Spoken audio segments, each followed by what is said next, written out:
I have terrible health insurance. Anyone? Terrible? You want to clap, but you can't move your arm because you broke it and don't know how to fix it. I get you. I get you. But thankfully, my dad is a doctor, and he gives me free medical advice. And I called him the other day to ask him what's the first thing to do if a condom breaks. And he said, not call your father. I was like, what's the second thing? Wait a month and trip on a treadmill? Yeah, she gets it. You guys all knew. This is that crowd, come on.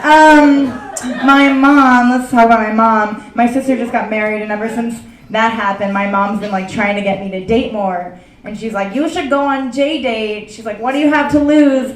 Your job. And then she laughs and laughs because I lost my job. And she's like, I'm the funny one.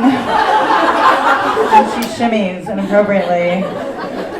So I've been dating a little bit more. And here's a piece of advice. When you're taking a girl or a man or someone of whatever gender they ascribe to on a date, this is tailored to you guys. So usually word economy is a little bit necessary for that joke, but it's just out the window. When you're taking someone out on a date, be sure to tip the waiter at least 20%, but no more than 30%, so that we see that you're generous, but not also a waiter. Clap, yeah. I can make fun of people in the service industry because when I'm not doing comedy, I actually bartend. And I was looking for another bartending job recently, and I walked in for the interview, and they turned me away. They said, I'm sorry, ma'am, we're looking for a bartender with over 12 years experience. I was like, right? I was like, oh, so you mean a loser. Yeah, you don't bartend for 12 years and not smell like dead dreams. I know what they smell like. I know what dead dreams, not because I have them yet, but because I date them. I'm totally attracted to dead dreams. And the worst part about this premise is that it could be a funny joke, but the minute, like I can't workshop it anywhere, the minute that I go to an open mic and say I'm attracted to dead dreams, it's like a mating call. Speaking of dead dreams, my ex-boyfriend, may he rest in peace. Not dead, he just has sleep issues. He came this weekend to stay with me, and the whole night he was up snoring, like sleep issues, and he's like, I just haven't had someone interrupt my sleep in a while, because I moved to New York and I'm like selfish. But he was next to me snoring, and he's like, just punch me if I'm snoring. So the whole night I was like, punching him. Just like, and then the next morning he's like, you were so mean to me last night. And it was just because he was snoring, but like I had my catty little lady brain had to come up with like a more manipulative reason, and I was like it's because of your girlfriend, because he has a girlfriend in Chicago. But I love that. Like there's nothing sexier than that. Like she's totally kick-ass. You guys hate me now, but just, they're in a Facebook open, don't hate. They're in a Facebook open relationship. So, thanks for clapping, it's true, but I'm like, it's because of your girlfriend, and he's like, eh. But then the reality is like, she's like way more successful than me, and there's like nothing more erotic than like sleeping with someone who's dating someone you want to be like, you know? It's the closest you can get to that person, because once you even arrive to be that person, you don't appreciate it, you know what I mean? So it was like really awesome. And then he's like, fine, like we won't, cause like whatever, I was like, I just can't do this anymore, and he's like, well then we won't like hang out anymore in that way, but you have to stop like doing what you do. And I don't do much to him, but I do call him occasionally to have phone sex, cause it's the safest kind. And I'm a germaphobe, and he's so good at it. Guys, he is so good at phone sex that when we do it, he wears a condom. Or like he says he does. I mean, I believe him, but I can't see his eyes because it's over the phone, so I don't really trust him. But he's like, I'm putting on a condom. I mean, if that's not love, like what is? If that's not love, what is? This is a premise, it's new, but you guys are kind of on board. It'll get funnier next time. Anyway, so that happened. Any moms in the audience? Yes. Oh, nice. You should be home with your kids. I was at Whole Foods the other day, and I saw this woman talking to her obviously adopted child. Whole Foods. And it's like the tagline. Thank you.